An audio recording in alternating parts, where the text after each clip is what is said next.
Hello students. Today we are going to learn a poem named How to Tell Wild Animals written by Caroline Wells. This poem is from our textbook First Flight. Students, let's see what is there in this poem. How to tell wild animals. Students, how to tell wild animals means what? म्हणजे काय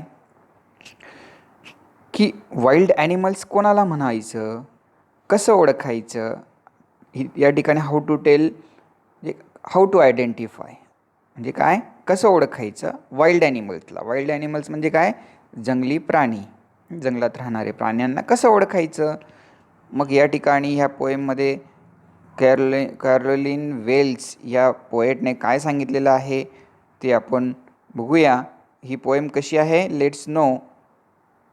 This humorous poem suggests some dangerous ways to identify or tell wild animals.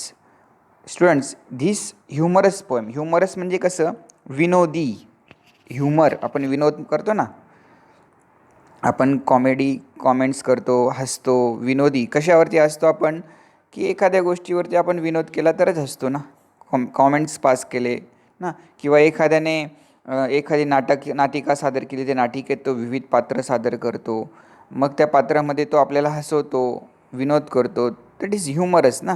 मग या ठिकाणी या पोएममध्ये पण की ही poem विनोदी poem आहे, एक प्रकारे आपल्याला हसायला येईल की त्या प्राण्यांना कसं ओळखायचं वाईल्ड ॲनिमल्सला. आणि डेंजरस वेज आहेत ते ओळखायचे. कसे आहेत, डेंजरस. मग कसं ओळखायचं, read it aloud keeping to a strong and regular rhythm. आता ही पोएम आधी वाचा तुम्ही आणि मग तिला आपण समजून घेऊया. मग बघूया या ठिकाणी आधी आपण एक एक स्टांजा या पोएमचा वाचूया आणि त्याचे एक्सप्लेनेशन बघूया. First stanza is there. First of all I will read the whole stanza and then we'll explain line by line with the meanings of difficult words. Okay, so pay attention here. If ever you should go by chance to jungles in the east, and if there should do you advance a large and tawny beast, if he roars at you as you are dying, you will know it is the Asian lion. See students, now let's see the explanation of the poem line by line. If ever you should go by chance,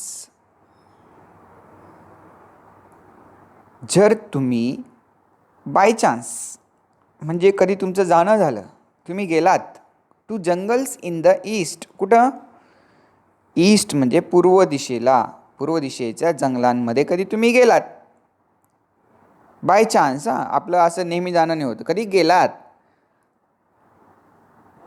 and if there should to you advance, आणि जर तुम्हाला तुमच्याकडे काही चालताना येताना दिसलं, advance means तुमच्याकडे येताना दिसलं, a large and tawny beast, आणि तो पण काय, लार्ज मोठा, आणि tawny means what, orange, brown और येलोइश. म्हणजे तुम्ही पूर्वेच्या दिशेने कधी गेलात जंगलमध्ये कधीतरी, आणि तुम्हाला तुमच्याकडे काहीतरी येताना दिसतंय, यू ॲडव्हान्स ना, टू यू ॲडव्हान्स, तुमच्याकडे काही येताना दिसलं, तो पण मोठा, आणि टॉनी बीस्ट म्हणजे कसा, ऑरेंज और ब्राऊन और येलोविश म्हणजे ऑरेंज ब्राऊन कलरचा किंवा येलोविश कलरचा म्हणजे पिवळ्या कलरचा मोठा असा, बीस्ट म्हणजे क्रूर, जंगली, काय पण. If he roars at you as you are dying, आणि जर तो तुम्हाला बघून त्याने जर डरकाळी फोडली आणि तुम्हाला जेव्हा असं वाटलं की अरे मी आता मेलो, डाईन, DYIN, डाईंग, या ठिकाणी पोएटने जे शब्द वापरलेले आहेत ते शब्दामध्ये आता डाईंग, डाईंग, डाय म्हणजे मरणे, डाईंग मीन्स मरत आहे, तुम्ही मरतात. जर तुम्हाला तुमच्याकडे तो मोठा असा जंगली पिवळ्या कलरचा किंवा ऑरेंज ब्राऊन कलरचा आणि तुमच्याकडे येताना तो डरकाळी फोडत असेल आणि तुम्हाला असं वाटत असेल की अरे आता मी मेलो, तर त्यावेळेस you will know it is the Asian lion. मग त्यावेळेस तुम्हाला कळेल, तुम्हाला माहिती होईल की हा कोण आहे, एशियन लॉयन आहे. एशियामध्ये राहणारा, एशियाच्या जंगलांमध्ये राहणारा लॉयन आहे. म्हणजे बघा विद्यार्थी मित्रांनो, या ठिकाणी ह्युमरस पोएम कशी म्हटलेली आहे आणि कसं त्यांना ओळखायचं आहे. How to tell wild animals means how to identify wild animals. मग या ठिकाणी एशियन लॉयनचं वर्णन कसं केलं आहे बघा. अगदी विनोदी वर्णन आहे ना. का म्हणून ते असे सरळ सरळ वर्णन करू शकले असते. त्यांनी सांगितलं असतं की Asian lion is a large and tawny beast, he roars and his appearance is very different from other animals ना. दुसऱ्या प्राण्यांपेक्षा तो खूप वेगळा प्राणी आहे, अगदी जंगली क्रूर प्राणी आहे, मोठा आहे. मग अशा प्रकारे पोएट वर्णन करू शकला असता. पण या ठिकाणी ह्युमन कसं पोएटने वर्णन केलेलं आहे लॉयनचं, एशियन लॉयनचं, की जर तुम्ही पूर्वेला जंगलात गेलात, कधी तुमचं जाणं झालं आणि त्यावेळेस तुमच्याकडे एक मोठा, एक ऑरेंज ब्राऊन क्रूर असा प्राणी तो ओरडत डरकाळी फोडत जर येत असेल आणि तुम्हाला असं वाटत असेल की अरे मी आता मेलो, तर त्यावेळेस तुम्हाला समजायला पाहिजे की हा प्राणी कोणता आहे, एशियन लॉयन. म्हणजे अशा प्रकारे या ठिकाणी व्यक्त केलेले आहे, पोएटने एक्सप्लेन केलेलं आहे की कशा प्रकारे ते एशियन लॉयन या ठिकाणी आहे. Okay, now let's see the second stanza of the poem. See students, what is there in this second stanza? First of all, I will read and will tell you the meanings of the difficult words and explain it line by line. Okay, or if sometime when roaming round a noble wild beast greets you with black stripes on a yellow ground, just notice if he eats you. This simple rule may help you learn the Bengal tiger to discern. म्हणजे आता बघा या ठिकाणी कशा प्रकारे poet म्हणतोय, दुसऱ्या प्राण्याची ओळख करून दिलेली. पोएटने कसं ओळखायचं आपल्याला दुसऱ्या प्राण्याला, जंगली प्राण्याला. और if some time when roaming round, जर तुम्ही स्वतः त्या ठिकाणी फिरता फिरता तुम्ही गोल गोल फिरत असाल, roaming round, a Nobel means royal, wild beast greets you, आणि तुम्हाला जर अगदी नोबल जंगली प्राणी, एक रॉयल म्हणजे खरा अस्सल प्राणी, जंगली प्राणी जर तुम्हाला शुभेच्छा देत असेल. आता त्या शुभेच्छा कशा, with black stripes on a yellow ground. Yellow ground means yellow background, ground means background. म्हणजे पहा, ज्याच्या शरीरावरती ब्लॅक स्ट्रीप्स आहेत म्हणजे पट्ट्या आहेत काळे काळे, आणि त्याच्या खाली, त्या पट्ट्यांच्या खाली अधिक बॅकग्राऊंड कसलं आहे, ग्राउंड कसं आहे, त्याची स्किन कशी आहे, ती आहे येलो, आणि त्या येलोवरती कसे पट्टे आहेत, ब्लॅक. मग त्या ठिकाणी तुम्ही फिरता फिरता गेलात आणि एक अस्सल प्राणी, जंगली प्राणी तुम्हाला ग्रीट्स करतोय, शुभेच्छा देतोय, आणि त्याच्या अंगावरती तो प्राणी कसा आहे, दिसायला कसा आहे, त्याच्या शरीरावरती येलो स्किन आहे, त्याचा बॅकग्राऊंड येलो आहे आणि त्याच्यावरती काळे काळे पट्टे आहेत. Just notice if he it's you, आणि तो तुम्हाला शुभेच्छा कशा प्रकारच्या देतोय, म्हणजे आपण असं जसं शुभेच्छा देतो, हाय गुड मॉर्निंग, असं शुभेच्छा नाही. तुम्हाला कळतंय, नोटीस करा तुम्ही की तो तुम्हाला खायला आलेला आहे, तुम्हाला खाणार आहे. This simple rule may help you learn, आणि या ठिकाणी तुम्हाला कळायला हवं की तो तुम्हाला शुभेच्छा द्यायला आलेला नाही, तुम्हाला नोटीस करा तुम्ही, हे लक्षात घ्या की तो तुम्हाला खायला आलेला आहे. आणि this simple rule may help you learn the Bengal tiger to discern, means तुम्हाला ओळखायचं आहे की हा कोण आहे, मग कोणता प्राणी आहे, द बेंगाल टायगर, म्हणजे बंगालमध्ये राहणारा, जंगलामध्ये राहणारा एक वाघ, की जो अशा प्रकारचं दिसणारा आहे आणि तो तुम्हाला शुभेच्छा देतोय, म्हणजे एक प्रकारे. आणि ती शुभेच्छा कोणत्या, की ते म्हणजे तुम्हाला एक नोटीस करा तुम्ही की तो तुम्हाला खाणार आहे. म्हणजे तुम्हाला एक प्रकारे भीती त्या ठिकाणी त्याची निर्माण व्हायला पाहिजे आणि तुम्ही तसं ओळखायला पाहिजे की हा कोणता प्राणी आहे. The Bengal tiger. C the next stanza. If strolling forth a beast you view, whose hide with spots is papered, as soon as he has leapt on you, you will know it is the leopard.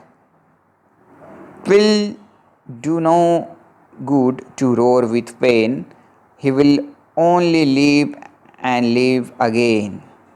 See students, if strolling means what, walking casually, म्हणजे पुढे चालणे. जर तुम्ही अजून पुढे गेलात त्या जंगलामध्ये चालत चालत, a beast you view, a beast means जंगली प्राणी, बीस्ट क्रूर. मग तुम्हाला एक जंगली प्राणी दिसला, whose hide with spots is peppered. Hide mean animal skin, म्हणजे त्याच्या स्किन कशा प्रकारची आहे. विथ स्पॉट्स इज पेपर्ड, म्हणजे त्या ठिकाणी हिअर कवर्ड विथ स्पॉट्स, त्याच्या स्किनवरती टिपके टिपके तुम्हाला दिसतील. मग जर तुम्ही फिरत फिरत पुन्हा पुढे गेलात, स्ट्रोलिंग मीन्स वॉकिंग कॅज्युअली पुढे गेलात आणि तुम्हाला एक पुन्हा जंगली क्रूर असा प्राणी दिसला की ज्या प्राण्याच्या अंगावरती स्पॉट्स आहेत, टिपके टिपके आहेत. As soon as he has left on you, आणि जसंही तो तुमच्यावरती उडी मारेल, लेफ्ट, LEPT, लेफ्ट मीन्स या ठिकाणी लीप, LEAP, लीप मीन्स उडी मारणे आणि लेफ्ट त्याचा पास्ट टेन्स लेफ्ट. तर या ठिकाणी काय म्हणतंय पोएट की जसंही तो प्राणी तुम्ही बघितला आणि त्याने तुमच्यावरती उडी घेतली, जंप घेतली, you will know it is the leopard, आणि तुम्हाला तो कळायला पाहिजे तो कोण आहे. लिओपार्ड. लिओपार्ड आहे तो. Will do no go to roar with pain, आणि तुम्ही कितीही ओरडा, त्या ठिकाणी तो तुमच्यावरती धावून जर आलास, कितीही ओरडा, तो तुम्हाला सोडणार नाही. He will only leap and leap again. आता या ठिकाणी अगेन लीपचं LEAP, लीप म्हणजे उडी मारणे, आणि त्याचं पोएटने काय केलेलं आहे, ए गायब केलेला आहे स्पेलिंगमधून, फक्त लेप केलेला आहे आणि याचा अर्थही उडी मारणेच होतं.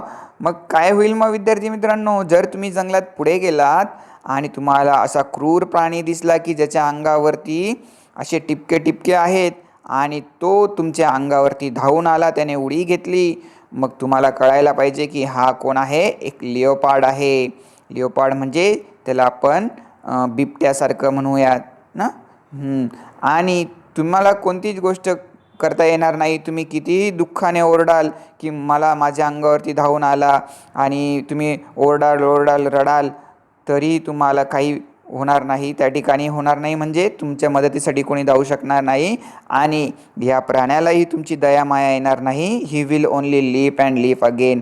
तुम्ही कितीही ओरडा, तो फक्त तुमच्यावरती उडी मारेल आणि तुम्हाला त्या ठिकाणी अशा पद्धतीने त्रास देईल. See the next. If when you are walking round your yard you meet a creature there, आणि जर तुम्ही जंगलात पुन्हा पुढे जाता जाता तुम्ही त्या ठिकाणी फिरता त्या ठिकाणी गेलात, you meet a creature there, तुम्हाला एक क्रिएचर दिसेल. क्रिएचर म्हणजे just human like animals. Okay. Who hugs you very hard. मग तुम्हाला कोण दिसेल, एक क्रिएचर दिसेल आणि तो काय करेल तुम्हाला, हग्स म्हणजे गळे भेट घेणे, तो तुम्हाला व्हेरी हार्ड म्हणजे खूप अतिशय अशा हार्ड पद्धतीने दाबून अशा तुम्हाला गळे भेट घेईल. Be sure it is a bear. पण मग तुम्ही लक्षात घ्या, एवढं दाबून आपल्याला मिठी मारणारा, गळे भेट घेणारा जो कोण आहे तो कोणता प्राणी असेल तुम्ही भेटाल त्याला, तो म्हणजे बियर, अस्वल. If you have any doubts I guess he will give you just one more caress. आणि जर तुम्हाला असं डाऊट असेल की अरे हा प्राणी असं काय, तर त्या ठिकाणी तुम्ही समजून घ्यायचं आहे की तो काय करतो आहे तुम्हाला, just more caress means a gentle और लव्हिंग टच. एक तुम्हाला लव्हिंग टच तुम्हाला देईल तो. एक तुम्हाला असं वाटेल की अरे एक माणसासारखा माणूस म्हणजे प्राणी असून माणसासारखा आपल्याला गडेभेट देतो आहे, आपली केअर केअरफुली आपण कसं एखाद्याची काळजी करतो आणि त्याला गळे भेट देतो, मिठी मारतो, तशा प्रकारे तो प्राणी आपल्याला करताना दिसेल आणि तो तुम्ही ओळखायचा आहे. तो कोण असेल? बियर. पण बियर हा प्राणीसुद्धा तुम्हाला जरी वाटत असेल की तो आपल्याला काही करू शकणार नाही, but it is a wild animal and he can kill you. So keep in mind students. See the next. Though to distinguish beasts of prey, a novice might nonplus the crocodile you always may. Tale from the hyena thus. Hyenas come with merry smiles, but if they weep, they are crocodiles. See students, here in this stanza, there are two animals are compared with each other and described here. Though to distinguish beasts of prey म्हणजे जर तुम्ही एखाद्या प्राण्याच्या विषयी काही म्हणायला गेलात, नोवाईस might non plus. नोवाईस means नवशिक्या म्हणजे नवीन शिकणारा. माईट नॉन प्लस म्हणजे ज्यावेळेस तुम्ही गेलात जंगलात त्यावेळेस तुम्हाला असं कळालं तुम्ही नवीन आहात, तर त्यावेळेस तुम्ही नॉन प्लस म्हणजे काय, कन्फ्यूज व्हाल. कशाबद्दल कन्फ्यूज व्हाल? The crocodile you always may tail from the Hina दस. तुम्हाला माहिती आहे क्रोकोडाईल कसा आहे? क्रोकोडाईल कसा आहे? मग तुम्हाला हिना नावाचा जो प्राणी आहे ह्या दोघांमध्ये फरक वाटणार नाही. हिना कम विथ मेरी स्माइल्स. पण लक्षात ठेवा तुम्हाला कसं ओळखायचं आहे हिना आणि क्रोकोडाईलला, की हिना हे कम विथ मेरी स्माइल्स, ते आनंदित आणि हसत राहतात, but if they weep they are crocodiles. पण ज्यावेळेस ते रडतात, हिना जो प्राणी आहे जंगलातला, ज्यावेळेस तो रडतो त्यावेळेस तो कोणासारखा दिसतो? क्रोकोडाईल्स. म्हणजे या ठिकाणी स्टुडंट्स क्रोकोडाईल प्राण्यासारखा हिना प्राणी पण दिसतो. ज्यावेळेस हसतो त्यावेळेस तो आपल्याला कळतं की हा हिना प्राणी आहे, आणि ज्यावेळेस तो रडतो तर त्यावेळेस आपल्याला कळतं की हा क्रोकोडाईल आहे. म्हणून नवशिका जर कोणी जात असेल तर त्या ठिकाणी तुम्हाला असा फरक करावा लागेल. टू डिस्टिंग्विश बिस्ट्स ऑफ प्रे, या ठिकाणी तुम्हाला हे जे प्राणी आहेत जंगली प्राणी यांच्यामध्ये तुम्हाला फरक करावा लागेल. नवशिक्याला ते कळणार नाही, तो कन्फ्यूज होईल. म्हणून त्या ठिकाणी क्रोकोडाईल आणि हिना याच्यामधला फरक कसा आहे ते तुम्हाला माहिती असायला पाहिजे. म्हणून तसं तुम्ही ओळखायचं आहे. Let's see the next stanza. The true chameleon is small, a lizard sort of thing. He hasn't any ears at all and not a single wing.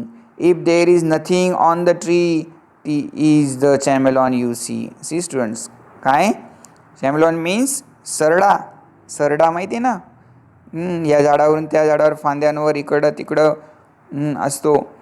मग तो खूप स्मॉल असतो, अगदी लहान. The true chameleon is small, a lizard sort of thing. आणि कशा प्रकारचा प्राणी आहे तो? क्रिएचर, एक प्रकारे लिझार्ड म्हणजे पाल असते ना, पाल, चिपकली त्याला म्हणतो आपण हिंदीमध्ये, तर पालसारखा दिसणारा तो प्राणी असतो. He hasn't any ears at all, आणि त्याला कान नसतात. And not a single wing, आणि त्याला पंखही नसतात. If there is nothing on the tree is the chameleon you see. आणि झाडावर तुम्हाला दुसरं काही दिसत नसेल तर तुम्हाला काय दिसेल? फक्त चॅमेलॉन सारखा जो प्राणी आहे, जो क्रिएचर आहे तो तुम्हाला दिसेल. कारण की त्याचा कलर हा झाडाच्या बॅकग्राऊंडशी रिलेटेड असतो, म्हणून तुम्हाला तो कळणार पण नाही. काही वेळेस आपल्याला बऱ्याचदा आपण कन्फ्यूज होतो. ज्यावेळेस आपण त्याच्या जवळ गेलो त्यावेळेस कळतं की हा चॅमेलॉन आहे, हा सरडा आहे. अशा प्रकारे या ठिकाणी पोएटने how to tell means how to identify the wild animals, and poet has given this description and explanation. We have explained it in a humorous way. Just you can come to know that how to identify the wild animals here, students. Let's see the poetic devices in this poem. First of all, rhyming scheme. From 1 to 6 stanza there is the same rhyming scheme, म्हणजे that is AB AB CC. पूर्ण पोएममध्ये 6 आणि 6 स्टांजांमध्ये students सारख्या प्रकारची rhyming scheme आहे. ती कशी? पहिला एक स्टांजा आपण उदाहरण बघूया आणि मग पुढच्या स्टांजाचे तुम्ही लिहू शकतात. पहिल्या स्टांजामध्ये पहिल्या लाईनमध्ये चान्स आणि तिसऱ्या लाईनमध्ये ॲडव्हान्स. मग चान्सला आपण ए म्हटलं, रेड कलरमध्ये ए म्हटलं आहे आणि चान्स हा वर्ड पण रेडमध्ये आहे म्हणून तो ए, आणि ॲडव्हान्स पण ए ए ए. दुसऱ्या लाईनमध्ये ईस्ट ही दुसरी लाईन आहे, मग ए नंतर आपण बी घेतो, पण चौथी लाईन हा बीस्ट, त्याला रायमिंग वर्ड आहे आणि तो पण ग्रीन कलरमध्ये बी त्या ठिकाणी आपण दर्शवलेला आहे. आणि नंतर शेवटच्या दोन्ही लाईनी त्याच्यामध्ये सी म्हणजे जवळजवळ रायमिंग स्कीम त्या ठिकाणी आहे, रायमिंग पेअर आहे. म्हणून रायमिंग स्कीम कशी आहे या ठिकाणी स्टांजाची? ए ए बी बी ना, A B A B C C. Okay, कशी आहे? A B C C. Got it? In the same way all the stanzas contains the same rhyming scheme. Okay, see the next poetic device, inversion. It means the sentences are not in correct order like subject, verb and object. जसं मी तुम्हाला सेंटेन्सची structure शिकवली विद्यार्थी मित्रांनो, subject पहिला असतो, verb असतो, नंतर object असतो, तशा प्रकारची रचना या लाईन्समध्ये नसते, त्याला इन्व्हर्शन म्हणतात. मग या ठिकाणी बघा, this simple rule may help you learn the Bengal tiger to design. म्हणजे या ठिकाणी सब्जेक्ट वर्ब सारखी स्ट्रक्चर नाही आहे प्रॉपरली, म्हणून कशा प्रकारचं वाक्य असायला पाहिजे? This simple rule may help you learn to design the Bengal tiger. म्हणजे अशा प्रकारची रचना असायला पाहिजे, पण पोएटने काय केलेलं आहे? पोएटने या ठिकाणी दिलेली रचना वेगळीच आहे, त्याला इन्व्हर्शन म्हणतात.